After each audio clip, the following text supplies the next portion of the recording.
आज है 30 जून 2026 दिन मंगलवार। Welcome back to clean news UP. चलिए देखते हैं उत्तर प्रदेश की 25 फटाफट बड़ी खबरों को।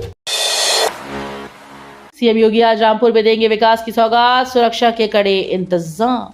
उत्तर प्रदेश के मुख्यमंत्री योगी आदित्यनाथ मंगलवार यानी आज को रामपुर के शाहबाद में जनसभा को संबोधित करेंगे। इस दौरान वे कई करोड़ की विकास परियोजनाओं का लोकार्पण और शिलान्यास करेंगे। मुख्यमंत्री के दौरे को लेकर जिले में हाई अलर्ट घोषित किया गया।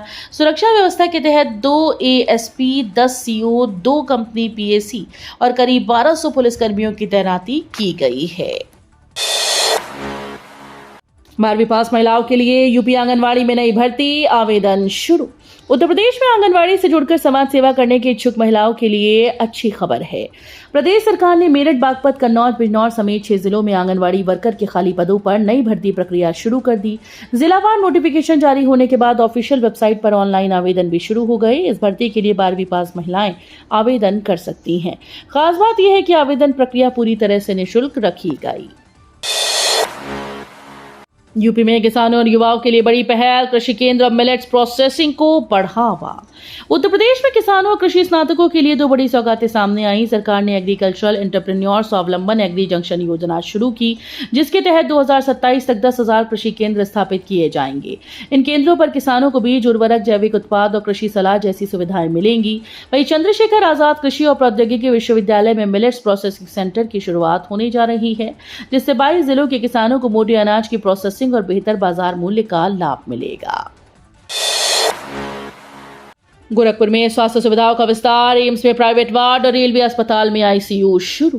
गोरखपुर में स्वास्थ्य सेवाओं को बड़ी मजबूती मिली। सांसद रविकृष्ण शुक्ल ने सोमवार को 2 अहम परियोजनाओं का उद्घाटन किया। गोरखपुर रेलवे अस्पताल में सांसद निधि से 13 बेड का अत्याधुनिक आईसीयू वार्ड शुरू किया गया, जबकि एम्स गोरखपुर में 15 बेड के आधुनिक प्राइवेट वार्ड का शुभारंभ हुआ।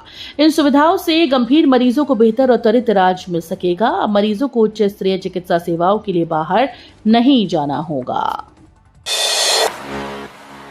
पीएम मोदी देंगे कानपुर मेट्रो के नए सेक्शन की सौगात, सेंट्रल से नौबस्ता तक शुरू होगा संचालन। प्रधानमंत्री नरेंद्र मोदी जल्दी कानपुर को मेट्रो की बड़ी सौगात देने जा रहे हैं। उनके दौरे के दौरान रिमोट का बटन दबाकर कानपुर मेट्रो के सेंट्रल स्टेशन से नौबस्ता तक के नए सेक्शन का उद्घाटन किया जाएगा। इससे शहर के दक्षिणी क्षेत्र में पहली बार मेट्रो की सुविधा पहुंचेगी।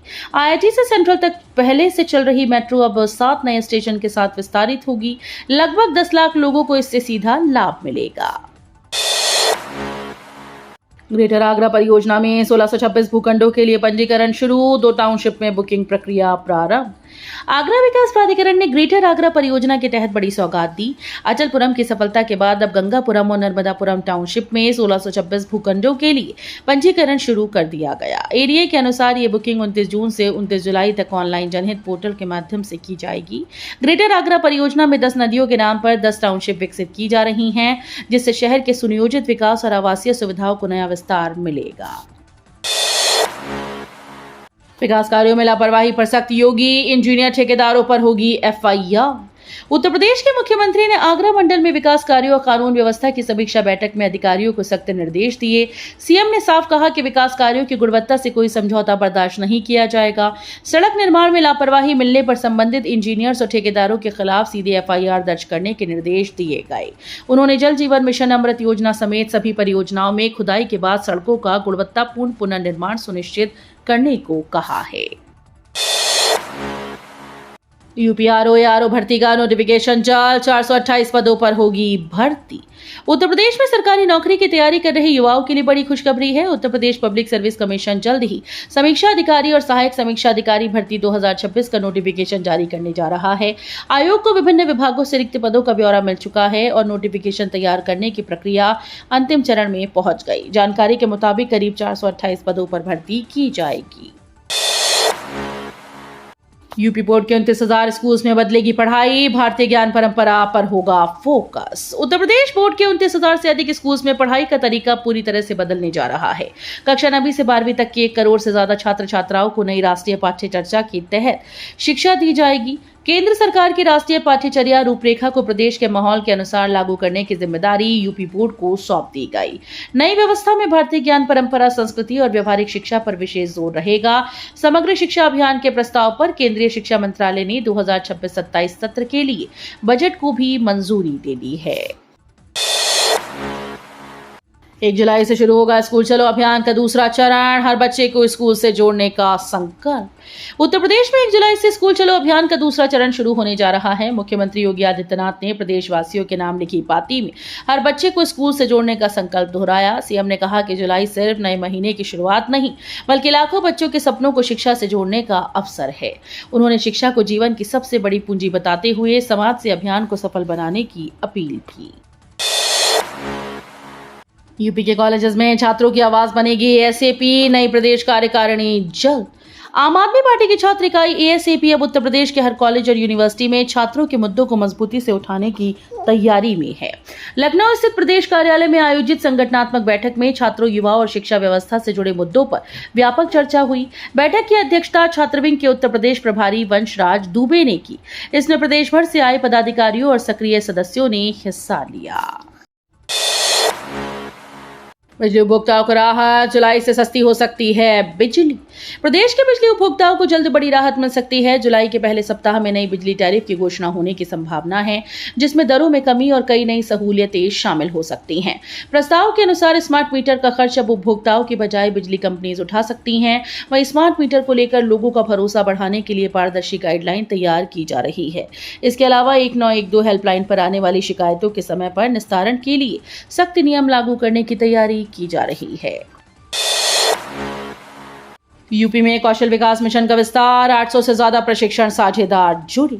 उत्तर प्रदेश में युवाओं को रोजगार से जोड़ने के लिए कौशल विकास व्यवस्था का बड़ा विस्तार किया गया।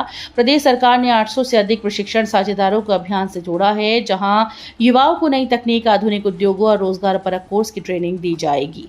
इस पहल में निजी संस्थानों के साथ बड़े औद्योगिक समूह, सरकारी संस्थान और स्टार्टअप भी शामिल किए गए। प्रशिक्षण की गुणवत्ता बनाए रखने के लिए सभी साझेदारों के लिए सख्त पात्रता मानक तय किए गए। पीलीभीत में गरजे सीएम योगी, बोले साइकिल चली तो दंगे और कर्फ्यू लौटेंगे। उत्तर प्रदेश के मुख्यमंत्री योगी आदित्यनाथ ने पीलीभीत दौरे के दौरान समाजवादी पार्टी और कांग्रेस पर तीखा हमला बोला।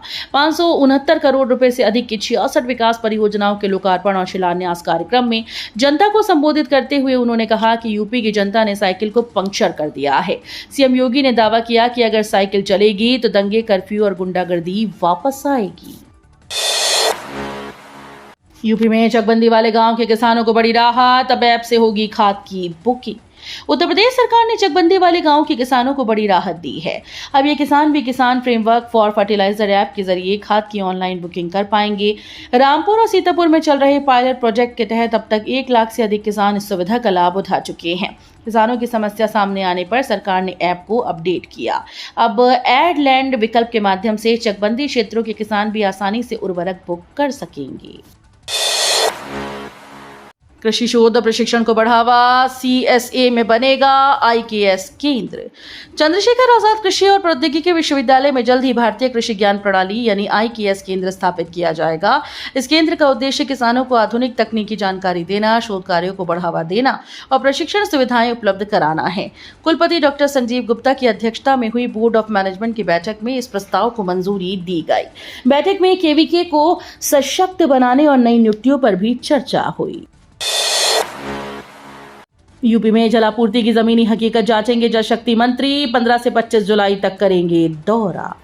उत्तर प्रदेश में जल जीवन मिशन के तहत गांवों में नल से जल की आपूर्ति की वास्तविक स्थिति जानने के लिए जल शक्ति मंत्री स्वतंत्र देव सिंह खुद मैदान में उतरने जा रहे हैं। 15 से 25 जुलाई के बीच वे 1 दर्जन से अधिक जिलों का दौरा करेंगे और गांव में जाकर जलापूर्ति व्यवस्था व पानी की गुणवत्ता की जांच करेंगे। विभागीय समीक्षा बैठक में उन्होंने इसके निर्देश दिए। इस दौरान वे योजना के मानकों के अनुरूप काम की जमीनी हकीकत का निरीक्षण करेंगे। कासगंज में ट्रेनिंग एयरक्राफ्ट क्रैश, महिला पायलट गंभीर घायल। उत्तर प्रदेश के कासगंज में सोमवार को बड़ा हादसा हो गया जब अलीगढ़ से उड़ान भरने वाला एक ट्रेनिंग एयरक्राफ्ट हाईवे के पास क्रैश हो गया। जानकारी के मुताबिक चेतक एविएशन का ये एयरक्राफ्ट तकनीकी खराबी के कारण नियंत्रण खो बैठा और बिजली के तार से टकराने के बाद पुलिस लाइन के पीछे बरेली मथुरा हाईवे किनारे गिर गया। एयरक्राफ्ट में मौजूद एकमात्र महिला पायलट कयानात खान गंभीर रूप से घायल हो गई। उन्हें जिला अस्पताल में भर्ती कराया गया। लखनऊ में सील कोचिंग खोलने की मांग तेज, संचालकों ने एलडीए हेल्प डेस्क पर दिए दस्तावेज। लखनऊ के अलीगंज में हाल ही में हुए हादसे के बाद प्रशासन सख्त हो गया, जिसके चलते कई कोचिंग सेंटर सील कर दिए गए थे। अब एलडीए ने हेल्प डेस्क गठित की, जहां संचालक अपने दस्तावेज लेकर पहुंच रही हैं। उनका कहना है कि सभी मानकों को पूरा करने के बावजूद उनकी कोचिंग को सील कर दिया गया। संचालक ने मांग की है कि दस्तावेजों की जांच कर जल्द कोचिंग को खोला जाए। मेरठ में बंदरों के आतंक से राहत की तैयारी, विकसित होगा कपी वन और अविरल धारा वन। मेरठ में बंदरों के बढ़ते आतंक से निजात दिलाने के लिए वन विभाग ने अनोखी पहल की। खेड़ी कला के जंगल क्षेत्र में विकसित किया जा रहा कपी वन, जहां बंदरों को प्राकृतिक वातावरण में पर्याप्त भोजन और आश्रय मिलेगा।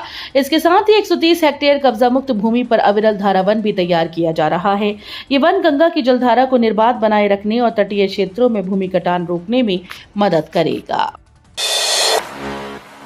प्रयागराज में सपा प्रमुख अखिलेश यादव का बड़ा हमला, शिक्षा और रोजगार पर सरकार को घेरा। प्रयागराज में विजन इंडिया कार्यक्रम के दौरान समाजवादी पार्टी के राष्ट्रीय अध्यक्ष अखिलेश यादव ने 2027 चुनाव को लेकर बड़ा राजनीतिक एजेंडा पेश किया। उन्होंने कहा कि सपा सरकार बनने पर बेटियों को केजी से पीजी तक मुफ्त शिक्षा दी जाएगी और कक्षा 12वीं तक सभी के लिए समान और निःशुल्क शिक्षा लागू होगी। साथ ही उन्होंने भाजपा सरकार पर युवाओं को नौकरी न देने, पेपर लीक और भर्तियों में अनियमितताओं का आरोप लगाया। यूपी इंटरनेशनल ट्रेड शो 2026 बनेगा सबसे बड़ा ग्लोबल व्यापार मंच। Uttar Pradesh international trade show का चौथा संस्करण इस बार सबसे बड़ा वैश्विक व्यापार मंच बनने जा रहा है। India expo centre and mart में आयोजित होने वाले इस आयोजन में 85 देशों से 550 से अधिक विदेशी खरीदार हिस्सा लेंगे।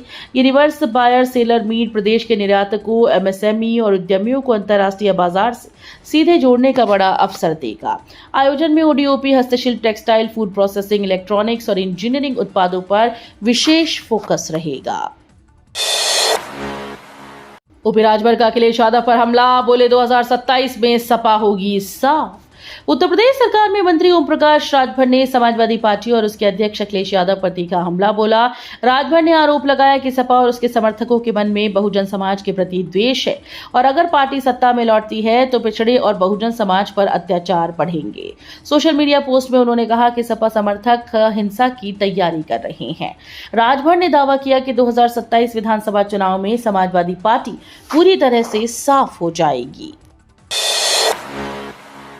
यूपी में इस बार कमजोर मानसून की आशंका, 31 जुलाई तक फसल बीमा कराने के निर्देश। प्रदेश में सामान्य से 56% कम बारिश होने से खरीफ की खेती पर संकट गहराने लगा। इसे देखते हुए कृषि विभाग ने किसानों के लिए विशेष एडवाइजरी जारी की।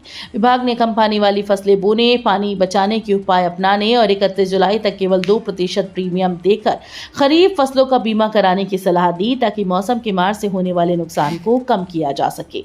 मौसम विज्ञान विभाग के अनुसार इस समय प्रदेश में सामान्य से 56% कम वर्षा दर्ज की गई, जिससे लगभग सभी जिले प्रभावित हैं। मुजफ्फरनगर में मजदूरों को बड़ा मार्च, न्यूनतम मजदूरी न मिलने पर प्रशासन को चेतावनी। मुजफ्फरनगर में ईंट भट्टा श्रमिकों ने न्यूनतम मजदूरी और मूलभूत सुविधाओं की मांग को लेकर पैदल मार्च निकाला। प्रदर्शनकारियों का आरोप है कि सरकार द्वारा तय 718.35 रुपए प्रतिदिन की न्यूनतम मजदूरी अधिकांश भट्टा संचालक नहीं दे रहे हैं। श्रमिकों ने सिटी मजिस्ट्रेट को ज्ञापन सौंपकर मजदूरी, सुरक्षित आवास, पेयजल, शौचालय और चिकित्सा सुविधाएं उपलब्ध कराने की मांग की। साथ ही श्रम कानूनों का उल्लंघन करने वाले संचालकों पर सख्त कार्रवाई की मांग करते हुए चेतावनी दी कि मांगे पूरी न होने पर आंदोलन तेज किया जाएगा। अब देश भर के छात्र पढ़ेंगे छत्रपति शिवाजी महाराज का विस्तृत इतिहास और शौर्य गाथा। देश भर के छात्रों के लिए एक बड़ा शैक्षणिक बदलाव सामने आया है। महाराष्ट्र सरकार की पहल के बाद अब सीबीएसई पाठ्यक्रम में छत्रपति शिवाजी महाराज के जीवन, शौर्य और सुशासन पर आधारित अध्याय को विस्तार दिया गया। पहले ये विषय संक्षेप में पढ़ाया जाता था, लेकिन अब इसे बढ़ाकर 22 पन्नों का कर दिया गया। नई सामग्री में शिवाजी महाराज के साहस, प्रशासनिक कौशल, सैन्य रणनीति और ऐतिहासिक योगदान का विस्तृत वर्णन शामिल है। तो ये थी आज की 25 फटाफट बड़ी खबरें। अगर आपको न्यूज पसंद आई हो तो वीडियो को लाइक और शेयर जरूर करें। धन्यवाद।